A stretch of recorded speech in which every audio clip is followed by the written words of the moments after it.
Hello friends, इस video में हम क्लास 6 हिस्ट्री का थर्ड चैप्टर देखने वाले हैं जिसका टॉपिक है इन the earliest city.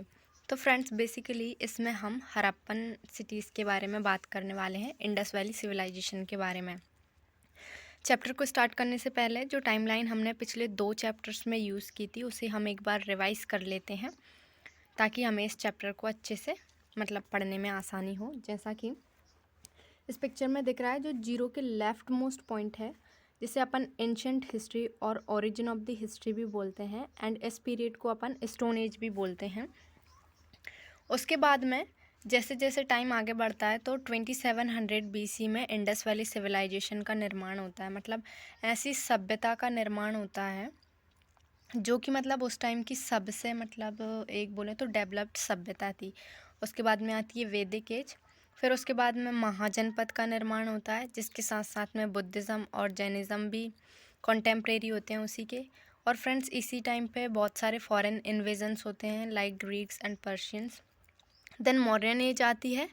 Modern age की खास बात यह है कि इसमें सबसे बड़ा बिगेस्ट एम्पायर था और इस टाइम पे देश में बहुत सारे पॉलिटिकल डिसइंटीग्रेशंस हो रहे थे। इस टाइम पे बहुत बड़े बड़े किंगडम्स उभर के आए जैसे इंडो ग्रीक्स, कोशान्स, पार्थियंस एंड सातवाहनास। फिर उसके बाद में पोस्ट मॉडर्न का टाइम आता है जिसे जीरो टाइमलाइन पे अपन जीरो में लेते हैं और इसी को अपन जीसस क्राइस्ट के बर्थ वाला टाइम भी मानते हैं। और अगर अपन जीरो के राइट साइड में चलें तो 320 सी मतलब कॉमन एरा जिसे अपन गुप्ता एज बोलते हैं। और फिर ये टाइमलाइन आगे बढ़ती जाती है और उसे अपन फर्दर जैसे जैसे अपन आगे बढ़ते जाएंगे इस टाइमलाइन को वैसे ही पढ़ते जाएंगे। तो फ्रेंड्स इस चैप्टर में हम इंडस वैली सिविलाइजेशन के बारे में बात करने वाले हैं। तो इस चैप्टर को स्टार्ट करते हैं कि ये स्टोरी कहाँ से इवॉल्व होती है हड़प्पा की। तो ब्रिटिश टाइम पे जो गुजरात पंजाब वाले रीजन में सबसे फर्स्ट टाइम जो रेलवे लाइंस बिछाई जा रही थी, तो उस टाइम पे जो लोग वहाँ पे काम कर रहे थे इंजीनियर्स वगैरह, उन्हें जो पाकिस्तान में जो प्रेजेंट डे पाकिस्तान में है वहाँ पे एक साइट है हड़प्पा, वहाँ पे बहुत सारी अच्छी क्वालिटी की ब्रिक्स मिली। तो वो लोग वहाँ की जो दीवारें थी घरों की वहाँ से निकाल निकाल के ले आए। उसमें से बहुत सारी जो साइट्स थी वो तो डिस्ट्रॉय हो गई।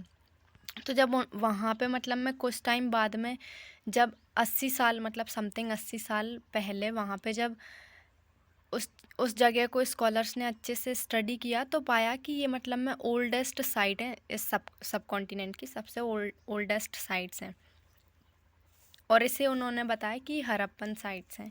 ठीक है, और इन्हें बताया है कि ये 4700 साल पहले डेवलप हो चुकी थी देश में। तो अब अगर अपन देखें तो इन सिटीज़ के बारे में सबसे ज़्यादा स्पेशल क्या चीज़ है, तो ये जो सिटीज़ हैं वो यूजुअली 2 और 2 से ज़्यादा पार्ट्स में डिवाइडेड थी।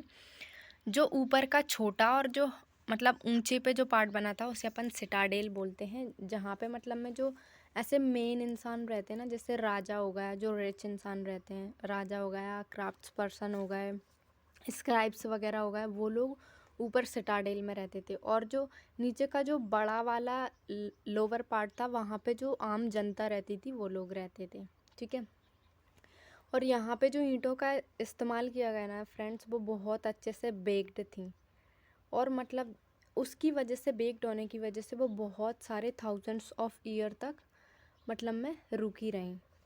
और ये जो ब्रिक्स थी वो इंटरलॉकिंग पैटर्न में जमी हुई थी।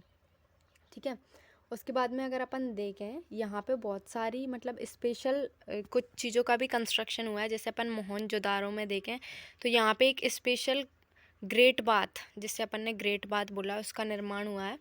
यहाँ पे क्या हुआ, एक टैंक था, टैंक टाइप का था, उसे उन्होंने प्लास्टर से कोटिंग कर दी उसकी, और जो नेचुरल तार होता है उससे उसे वाटर टाइट बना दिया। ठीक है, और उसके चारों तरफ जो जो टैंक है उसके चारों तरफ बहुत सारे रूम हैं। ऐसा माना जाता है कि वो कपड़े चेंज करने के लिए बनाए गए हैं।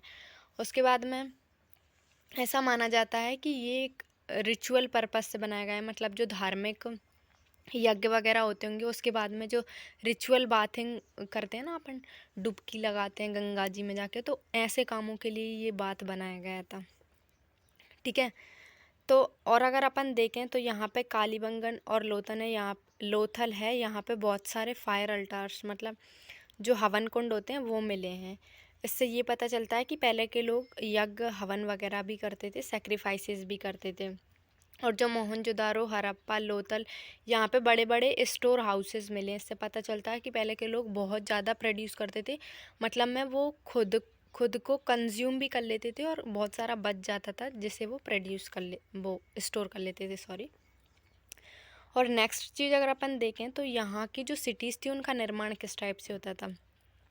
तो फ्रेंड्स जनरली जो घर होते थे वो या तो एक या दो मंजिल होते थे। दूसरी बात ये थी कि एक आंगन टाइप का होता था, उसकी साइड में बहुत सारे रूम होते थे, आंगन बीच में होता था, जो कि अपन को मतलब जो मेन रूम होता था उससे वो नहीं दिखता था। ठीक है, मतलब उन लोगों ने प्राइवेसी का भी बहुत ज़्यादा ध्यान रखा। और हर एक घर में जनरली सेपरेट बाथिंग एरिया होता था, और बहुत सारे घरों में अपने मतलब खुद के कुएं भी थे पानी को सप्लाई करने के लिए। और जो ड्रेन्स वगैरह थी, नालियाँ थी, वो कवर्ड थी, उनके ऊपर से रास्ते बनाए गए थे। और ऐसा था कि हर घर की अपनी एक इंडिविजुअल ड्रेन्स थी, और वो स्ट्रीट की ड्रेन्स में जाके मिल जाती थी। ठीक है, और जो स्ट्रीट की ड्रेन्स वगैरह थी उन्हें भी इंस्पेक्शंस होल वगैरह बनाए गए थे उनमें, ताकि उनकी क्लीनिंग टाइम टू टाइम की जाए। और फ्रेंड्स ऐसा नहीं था कि पहले घर बना लिए या फिर पहले ड्रेन्स बना लिए, ऐसा नहीं था। जो हाउसेस, ड्रेन्स और जो स्ट्रीट्स थी ना, उन्हें पहले एक बार प्लानिंग कर ली, फिर सभी को एक साथ में बनाया गया, जिससे कि वो बहुत एक वेल डेवलप तरीके से बहुत अच्छे से बन गया था। ठीक है, अगर अपन ऐसे देखें कि यहाँ पे जो लाइफ थी लोगों की वो किस टाइप की थी, तो फ्रेंड्स एक तो ये बहुत अच्छी सी डेवलप थी। अब अपने आप तो डेवलप हो नहीं गई होगी, तो यहाँ के लोग बहुत ज़्यादा मेहनती थे। ये प्लेस भी बहुत ज़्यादा बिजी थी, ऐसा स्कॉलर्स का मानना है, क्योंकि लोग बाग ज़्यादातर जो स्पेशल बिल्डिंग्स थी सिटी में उनका कंस्ट्रक्शन करते रहते थे। जैसे मतलब रूलर, जो वहाँ के रूलर्स हुआ करते थे उनके लिए बिल्डिंग्स बना रहे हैं, या फिर मतलब में कुछ मेटल वगैरह या प्रीशियस स्टोन्स ला रहे हैं कहीं से, मतलब जो उनके पास नहीं है, क्योंकि वहाँ पे बहुत सारी चीज़ें ऐसी मिली हैं जो कहीं दूर से चीज़ें लाके बनाई गई हैं। ठीक है, उसके बाद में यहाँ पे फ्रेंड्स जो शहर वगैरह होते थे वहाँ पे स्क्राइब्स, जो लोग मतलब में राजा वगैरह हायर करते थे लिखवाने के लिए, या फिर जो सील वगैरह होती है ना, सील जिसे मतलब जो हड़प्पन लोग यूज़ करते थे एज देयर कॉइन और करेंसी, तो वो सब बनाने के लिए ये सब यूज़ करते थे। ठीक है, यहाँ पे बहुत सारे लोग क्राफ्ट्स पर्सन्स भी होते थे जो कि बहुत सारी मतलब चीज़ें बनाते थे। अब ये क्राफ्ट्स पर्सन्स मैन भी हो सकते हैं, वुमेन्स भी हो सकती हैं।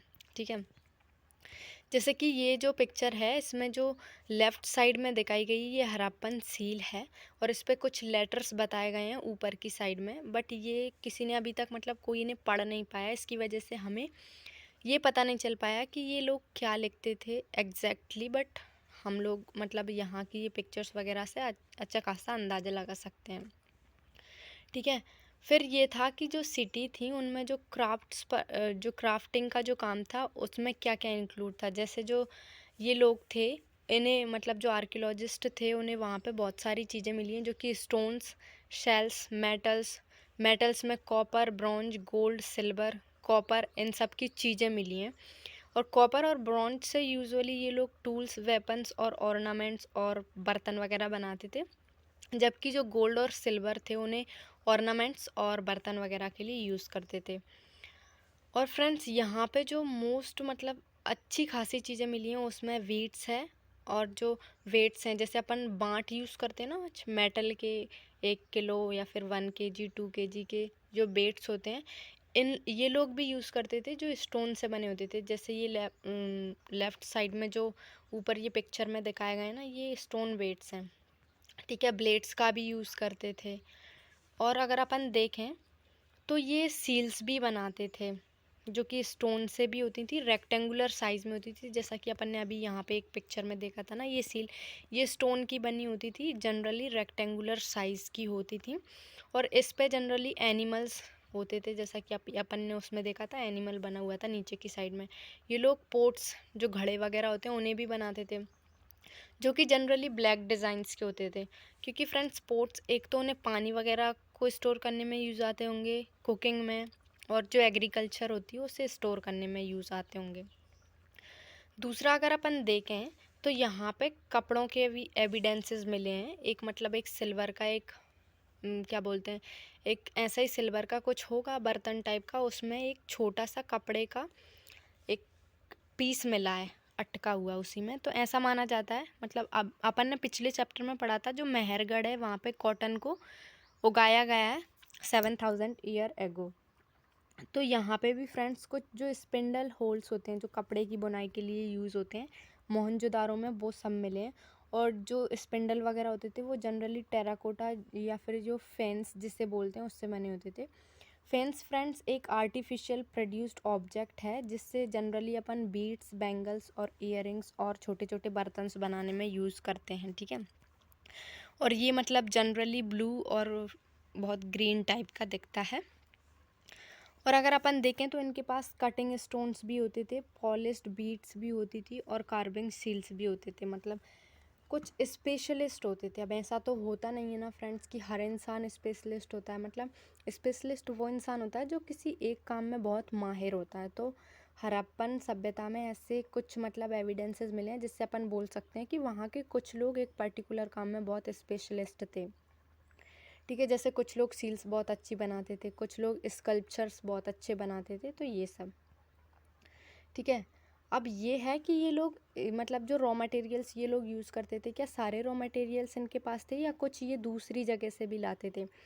तो जैसे फ्रेंड्स ऐसा है कि कुछ तो इनके पास थे लोकली अवेलेबल, लेकिन कुछ नहीं थे। जैसे जो कॉपर है, टिन है, सिल्वर है, प्रीशियस स्टोन्स है, ये इनके पास नहीं थे, तो ये दूसरी जगह से मंगवाते थे। जैसे जो कॉपर है वो राजस्थान से, ओमान से, जो कि वेस्ट एशिया में है। और जो कॉपर है और जो टिन है, सॉरी, जिसे अपन कॉपर के साथ में मिला के ब्रॉन्ज बनाते हैं, मतलब ये एक टाइप का एलॉय है। तो इसे जो प्रेजेंट डे अफ़गानिस्तान और ईरान से मंगवाते थे, और गोल्ड है उसे कर्नाटका से मंगवाया जाता था। एंड जो प्रीशियस स्टोन्स हैं उन्हें गुजरात, ईरान एंड अफ़गानिस्तान इन सब से मंगवाया जाता था। मतलब ये कुछ साइट्स हैं। तो फ्रेंड्स ये जो इस पेज पे जो हमें मतलब जो लोकेशंस के बारे में बताया उन्हें आप लोग बहुत अच्छे से याद रखना, क्योंकि यूपीएससी मैच द फॉलोइंग्स में पूछ लेता है कि कौन सा मेटल कौन सी प्लेस से मंगवाया जाता है, ठीक है। और अगर अपन नेक्स्ट चीज़ देखें तो यहाँ के लोगों का फूड क्या था। जैसे अपन ने देखा कि यहाँ के लोग क्रॉपिंग भी करते थे और एनिमल्स को भी रेयर करते थे, क्योंकि हमें यहाँ पे जो क्या बोलते हैं कुछ प्लांट्स हैं और कुछ क्रॉप्स हैं जिनके एविडेंसेस मिले हैं, जैसे wheat, barley, pulses, peas, rice, sesame, linseeds and mustard, इन सब के अपन को एविडेंसेस मिले हैं। और यहाँ पे टेराकोटा का जो हल होता है ना, मिट्टी का एक खिलौना भी मिला है, जिससे पता चलता है कि पहले के लोग सॉइल को मतलब में सॉइल को टर्न करने के लिए और सीड्स की प्लांटिंग करने के लिए ये प्लाऊ का यूज़ करते थे, ठीक है। अब एग्रीकल्चर होगी तो यहाँ पे क्योंकि इतनी अच्छी खासी बारिश नहीं होती इस एरिया में, तो इन लोगों को इरिगेशन सिस्टम भी चाहिए होगा। तो ये लोग क्या करते थे, पानी मतलब बहुत अच्छे से इनने इरिगेशन सिस्टम डेवलप कर रखा था जिसमें ये पानी को स्टोर भी करते थे और फील्ड्स में सप्लाई भी करते थे। और साथ साथ अगर अपन देखें तो ये लोग एनिमल्स को रियर करते थे, जिसमें कैटल, शीप, गोट, बफेलो, ये सब कुछ एनिमल्स हैं, ठीक है। और फ्रूट्स का भी कलेक्शन करते थे जिसमें बेर और फिशेस वगैरह, एनिमल्स को भी हंट करते थे जिसमें एंटीलोप है, ठीक है। और अगर अपन देखें हड़प्पा के कुछ टाउन्स जो कि गुजरात में हैं, जैसे अपन धोलावीरा को देखें जो कि खादिर बेत में है, रन ऑफ कच्छ में, ये कुछ अलग है बाकी की जो साइट्स अपन को मिली हैं। जैसे धोलावीरा है, बाकी की साइट्स दो पार्ट में डिवाइडेड हैं, एक तो सिटाडेल है और एक लोअर टाउन, लेकिन ये है वो तीन पार्ट्स में डिवाइडेड है। और ये सब मतलब जो तीनों पार्ट्स हैं वो बहुत स्टोन की मोटी मोटी बॉल से सराउंडेड हैं, ठीक है। और इनमें हमेशा एक गेटवे होता है और इनमें एक बहुत बड़ा मतलब में एक लार्ज ओपन एरिया होता है जो कि पब्लिक सेरेमनीज़ के लिए यूज़ होता है, ठीक है। यहाँ पे मतलब में एक चीज़ ये भी मिली है धोलावीरा में, वैसे तो जो सील्स होती हैं उनमें बहुत कम हड़प्पन स्क्रिप्ट्स के मतलब कुछ ही लेटर्स अपन को मिलते हैं, लेकिन यहाँ पे मतलब में बहुत लार्ज लेटर्स में अपन को जो वाइट स्टोन होता है उस पर बहुत लार्ज लेटर्स में हड़प्पन स्क्रिप्ट्स मिली है।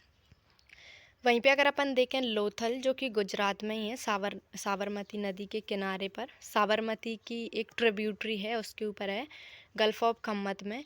यहाँ पे भी मतलब में क्या बोलते हैं, यहाँ ये एक सेमी प्रीशियस स्टोन्स के लिए बहुत अच्छी जगह है, इसलिए यहाँ पे जो स्टोन और शेल्स और मेटल्स के कुछ ऑब्जेक्ट्स बनाते होंगे ना उनके लिए बहुत अच्छा सेंटर थी ये प्लेस, जो लोथल है वो एक सेंटर थी क्राफ्टिंग के लिए, ठीक है। और फ्रेंड्स अगर अपन देखें तो ये यहाँ पे एक वर्कशॉप मिली है जिसमें कुछ स्टोन के पीसेस मिले हैं, हाफ मेड बीड्स मिली हैं, tools of beads for making and finished beads have all found here. यहाँ पे बहुत सारे एविडेंसेस मिले हैं जिससे पता चलता है कि यहाँ पे वर्कशॉप होती थी जिनमें बीडिंग वगैरह का काम किया जाता था, ठीक है। और एक स्टोर हाउस है जिसमें सील्स और सीलिंग के भी बहुत सारे एविडेंसेस मिले हैं। अब फ्रेंड्स अगर अपन देखें तो ये जो हड़प्पन सभ्यता है इसका एंड कैसे हुआ, तो इसके मतलब ऐसा कोई आज तक किसी ने पर्टिकुलरली बताया नहीं है कि हाँ इसका इस टाइप से एंड हुआ था। बहुत सारे स्कॉलर्स अंदाज लगाते हैं कि ये इस टाइप से एंड हुआ होगा। जैसे बताया जाता है कि लोगों ने मतलब में 3900 ईयर्स एगो वहाँ पर रहना बंद कर दिया था वहाँ की सिटीज़ में। और जो राइटिंग सील्स, जो वेट्स वगैरह थे वो अब मतलब ज़्यादा दिख नहीं रहे थे वहाँ पे यूज़ होना। और जो रॉ मटेरियल्स बाहर से आ रहे थे वो भी इतने नहीं आ पा रहे थे। और ऐसा भी माना जाता है कि डिफॉरेस्टेशन हो गया था जिससे जो फ्यूल वगैरह होता था ब्रिक्स को पकाने के लिए वो नहीं मिल पा रहा था। वहाँ की जो बहुत सारी कैटल्स वगैरह थी उन्हें ग्रेजिंग के लिए घास नहीं मिल पा रहा था। वहाँ की जो नदी है वो सूख गई थी डिफॉरेस्टेशन के कारण। तो बहुत सारे मतलब ऐसे दे रखे हैं। और इतने जितने इम्प्रेसिव हाउसेस वगैरह पहले बनाए जाते थे वो सब नहीं बनाए जा रहे थे। और जो ड्रेनेज सिस्टम था वो भी टूट गया था, ऐसा माना जाता है। और साथ साथ में ये भी मानते हैं कि वहाँ पे सूखा पड़ गया था। और कुछ स्कॉलर्स ऐसा भी मानते हैं कि वहाँ पे फ्लडिंग आ गई थी, नदी में बाढ़ आ गई थी। तो फ्रेंड्स ये कुछ एविडेंसेस हैं मिस्ट्री ऑफ द एंड के, मतलब कैसे ख़त्म हुआ। लेकिन आज तक किसी ने एग्जैक्टली बताया नहीं कि इस टाइप से एंड हुआ है। So friends with this we have come to an end of this chapter. See you soon in the next video. Until then, keep study. If you like this video or rather you hate it, I would love to know. So just comment below. And thank you for watching.